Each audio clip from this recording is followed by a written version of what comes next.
So, as I was explaining before, the cost of transportation in times back and communication was quite high. I remember that sometimes before you make a call, you have to travel a long distance to travel to a phone booth before you make a call. All right. And right now, transportation is much easier. You have airplanes, you have ships, you have drones, you have drones can also be used to transport medicine or from one place to another. Not only medicine, but as a result of science and technology, things have become easier for our world. Even though those things have as its disadvantages also. All right. Um, Now, if technological advancement and IT development were assumed as the technological driving force for economic globalization, then the market-oriented reform carried out through the world should be regarded as an institutional driving force for this trend. So one of the factors that is driving the trend, economic trend of globalization, is as a result of technological advancement and IT development. All right, technological advancement and IT development. All right, and it is made possible as a result of the market-oriented reform around our world today. Okay, market-oriented reform around our world today. Also, the transition of the former centralized planned economies to market economies. Market economies are economies where trade is taking place. International trading is taking place easily. All right. Economies whereby you have export and import. You have export and import. All right. A market economy is an economic system in which the decisions regarding investment, production, and distributions are guided by the price signals created by the forces of supply and demand. Okay? But by the forces of demand. If you're an economist, if you look at the classicalists, one of the major foundational theory of the classicalists is the laissez-faire economy, okay? The free market economy where demand and supply determines its own market, determines the market, okay? And the classicalists mentioned about supply creating its own demand, all right? So that's a market economy, and that's the kind of economy that we have in our world today.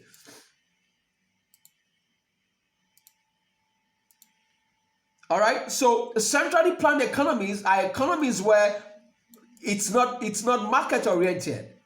Okay, it's determined by let me define that for you. A centrally planned economy is an economy decisions on what to produce and how to produce for whom are taken by the government in a centrally managed bureaucracy. Okay, so in a centrally plan, it's government that decides what to produce, how to produce, when to produce, for whom to produce.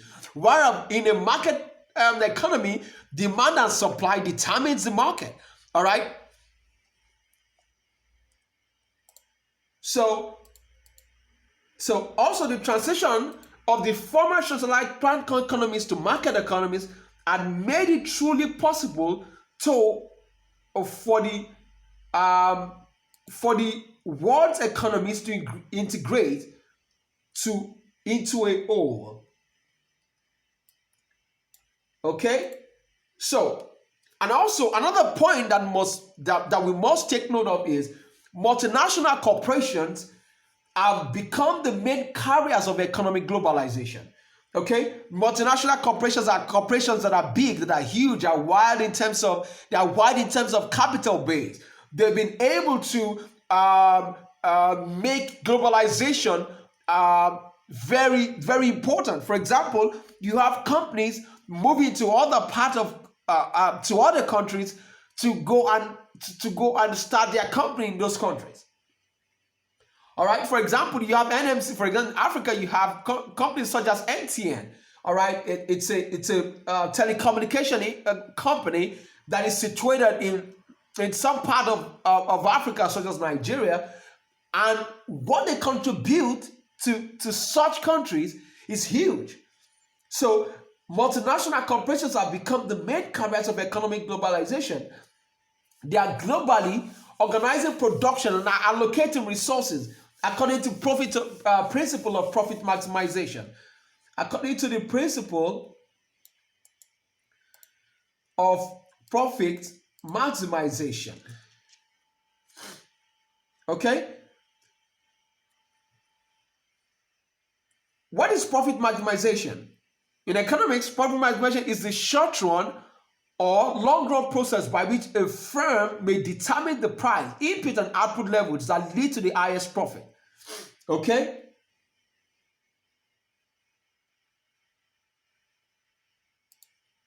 All right, that's what we call profit maximization theory also. Okay, so that's for economists. So let me just quickly read that. Now, the profit maximization rule states that if a firm chooses to maximize its profit, it must choose the level of output where marginal cost is equal to marginal revenue, MC equals MR, and the marginal cost curve is rising. In other words, it must produce at the level where MC equals MR. So profit maximization occurs where marginal cost equals marginal revenue. And their global expansions are reshaping macroeconomic mechanism, macroeconomics. Okay, macro in the sense that what is macroeconomics? Macroeconomics has to do with the economy as a whole, whereby you are able to find out what is happening in your own economy. So micro has to do with picking individual sectors in an economy to find out the trend in that sector. However, in the macro level, you are looking at the general economy as a whole. For example, when you are talking about macro, you are talking about inflation. You are talking about the aggregate level of unemployment. You are talking about the aggregate level of employment. You are talking about national income. You are talking about gross domestic product. You are talking about gross national income. You are talking about, on the aggregate, you are talking about international trade. You are talking about economic growth and lots more.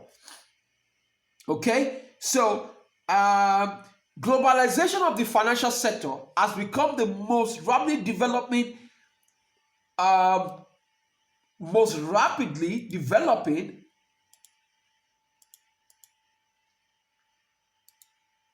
and most influential aspect of economic globalization. Okay, what is financial globalization? Financial globalization is understood as the integration of a country's local financial system with the international financial markets and institutions of the world. This integration typically requires the government to liberalize the domestic financial sector and the capital account. Now, what else is talking about is the financial system of the world is linked. That you must know of, okay? And globalization has made the financial system of the world to be linked. All right, I think I mentioned that in one of my slides to explain that the system of the world, the financial system of the world, is linked in the sense that someone can send money from one country to another easily without headaches. You can send money from the US or any part of the country as long as the financial system of that country is open, and I go to Western Union in another country to pick it up. So that's how effective globalization has become. Like I said, globalization also has its downside. It also has its disadvantages. Okay? International finance came into being to serve the needs of international trade and investment activities.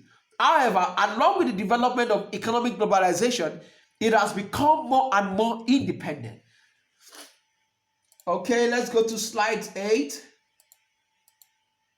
So the process of economic globalization is also the process of global industrial restructuring and readjustment with the development of science and technology. So like I mentioned earlier, science and technology plays a very important role in globalization.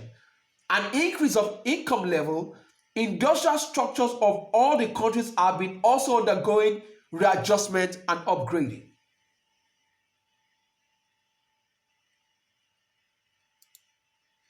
In recent years, developing countries in the West are gradually entering the era of knowledge economy. Okay, knowledge economy is an economy where knowledge is the main factor of production. All right, knowledge is the main factor of production. All right, and I've started to shift to developing countries Many labor-intensive industries of weak international competitiveness. It means that companies who don't have uh, the resources to compete with the rest of the world, all right, and developed countries are gradually moving um, their labor-intensive industries to those countries, and you can see that happening. You can see production plants. You can see them in India. You can also see the fact that even China is developed. However, it's also one of the production hubs of the world. Okay, the knowledge economy is the use of knowledge to create goods and services. So, knowledge economy is an economy in the nearest future. People will see that knowledge economy will be an economy where countries will begin to move to knowledge economy. They'll begin to use knowledge to create goods and services. Economic globalization and trends. Developing countries have been playing a dominant role in the process of economic globalization. Like I said, part of the key players in terms of globalization can be said to be developed countries. The dominant role of developed countries in the process of economic globalization is also reflected in the fact that they determine the rules of international economic exchanges. Okay, the three strongest currencies, I know the three strongest currencies is you have the dollar, you have the EU, the euro, and you have the pounds. All right, those are the major currencies of the world. You also have the Japanese yen. You also have all that. But however, the three major currencies that are used for international transactions, the number one of them is dollar. Then you have euro. Then you have the pound sterling. Those three currencies are very important. International economy and financial organization are under the control of the United States and other Western countries. They have been using these advantages to promote and dominate the development of globalization. Okay? At the same time, they are the largest beneficiaries of economic globalization. So the largest beneficiaries of economic globalization are the developed countries. All right?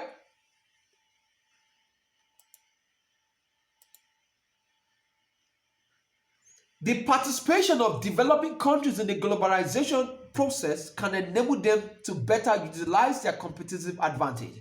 It simply means that even though the developed countries are the key players in terms of globalization, one thing they must take note of is they can uh, they can they can help to utilize these advantages to actually to impact developing countries better.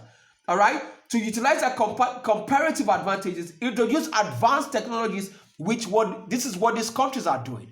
They are using technologies. In fact, technological know-how are being exported to developed countries, to developing countries and underdeveloped countries, so that those countries can also grow, so that those countries can also develop.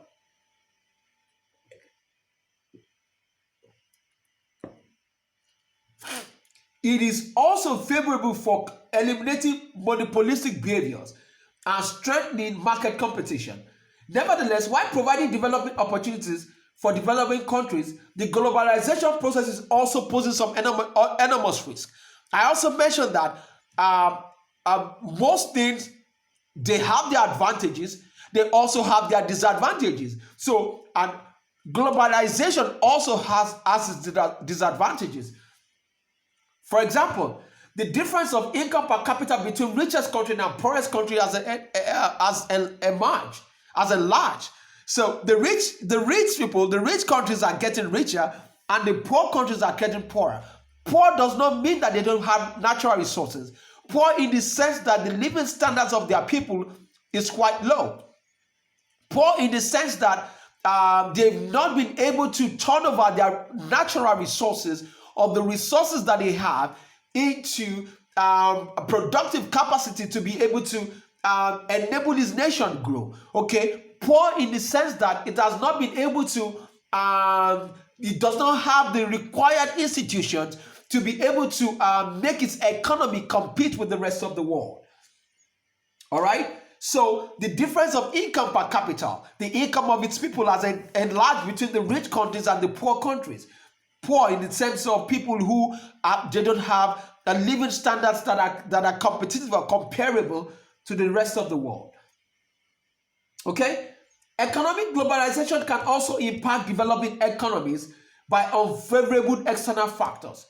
Under open economic conditions, the conflict between the realization of external economic equilibrium and that of internal economic equilibrium is a great constraint to the macroeconomic policies of developing countries, weakening their capacity of macroeconomic control and regulation.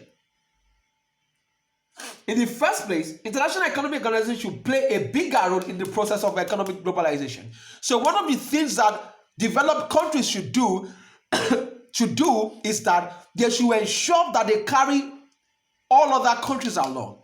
All right, our word globe, since the word globalization comes from the word, you have a globe, the word being one. You also mean that the economy should carry themselves along. In no way should you have countries suffering more than the others. In no way should you have countries that are not privileged to have the institutions that they should have. I know those countries should have institutions within their economies that should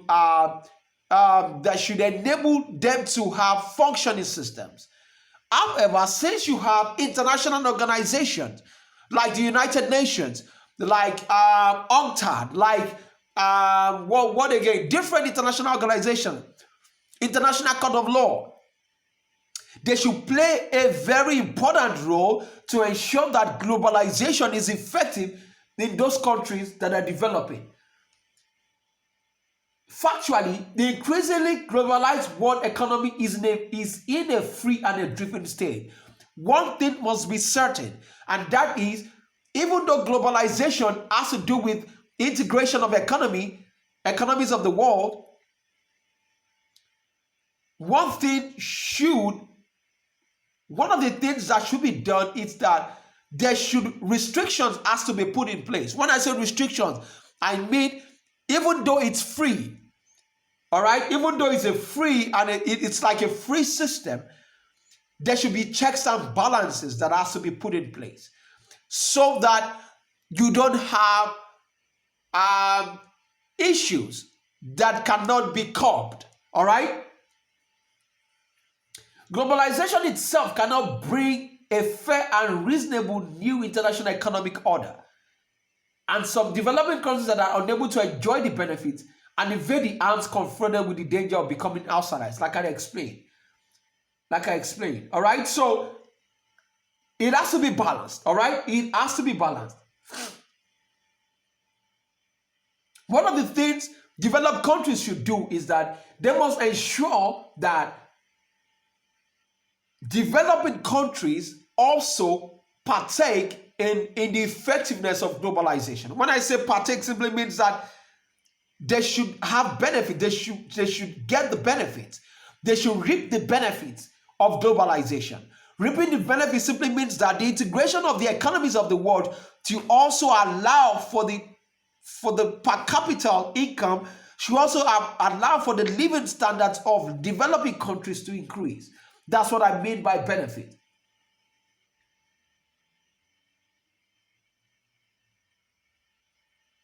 So that is to say, that's slide 15. The progress of globalization not only should bring huge benefits for the world economy, but also should make these benefits available to every country and to different departments and interests and groups. To be more exact, a few countries or a handful of nations and interest groups should not exclusively enjoy the benefits of globalization. I've explained that. What we can see now, the downside of globalization is the recent economic trend we can see is the effect of coronavirus on the world economy. The new coronavirus, which first emerged in the Chinese city of Wuhan last December, has affected more than 110,000 people in at last 110 countries and territories globally, according to the World Health Organization. So I mentioned earlier that checks and balances have to be put in place in case of pandemics, in terms of global breaks out, in case of issues like this. All right. The economic fallout could include recessions. All right. We have experts who mention that the economic fallout in this coronavirus could include recessions in the US, Euro area, and Japan.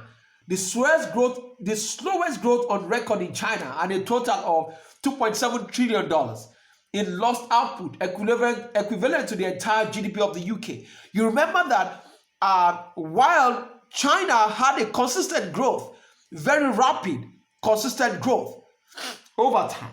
All right. So now, as a result of this fallout, there could be a slowest growth in the record of China. All right. And a total of $2.7 trillion could be lost in output, which is equivalent to the entire GDP of UK and UK. So what could this outbreak lead to? What could this outbreak lead to? It could lead to the real recession. Okay, it could lead to policy recession. It could also lead to financial crisis. All right. So what I'm trying to say is, economic globalization has its advantages. It also has its disadvantages. All right. So checks and balances has to be put in place to be able to curb this, to be able to take care of this. And I posted a chapter review and questions on this, and that is, do you see the World Economic Order achieving its aim and objective? Or do you think there would still be disparities between underdeveloped, developing, and developing countries? Okay, so in terms of economic globalization, it is a good thing. It is a very good thing. But we must ensure that economies who are underdeveloped, are developing, also partake in the globalized system of the world. And it should reflect in their living standards. It should also reflect in their per capita income. It should also reflect in their institutions. It should also reflect in their productive capacity. It should also reflect in their GDP. It should also reflect in the growth of their economy. All right. So I'll see you in my next class. Bye.